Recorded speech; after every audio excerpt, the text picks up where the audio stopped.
সকাল সোমেশ্বরী নদীর চিত্র।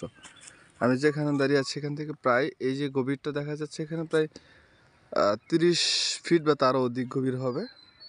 একটা সময় ছিল আমি যেখানে দাঁড়িয়ে আছি এই পর্যন্ত প্রায় 30 ফিট উপরে ভালো ছিল। নদীর নাব্যতাও ছিল, চারপাশে পানির কোনো সংকট ছিল না।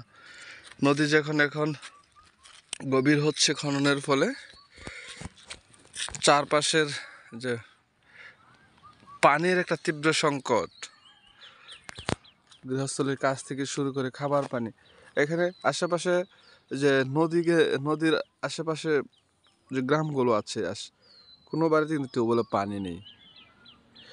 তার না থাকার কারণ হচ্ছে পানির লেয়ার বা স্তরটা অনেক নিচে নেমে যাওয়া। আমরা প্রত্যেকটা বিষয়েরই দুটো দিক থাকে, ভালো দিক মন্দ দিক। অর্থনৈতিক ব্যাপক উন্নয়ন সাধিত হচ্ছে বালুর ফলে, মানুষ অর্থনৈতিকভাবে হচ্ছে, কিন্তু পানিরও যে একটা তীব্র সংকট দেখা দিচ্ছে সেটাও কিন্তু বাস্তব সত্য।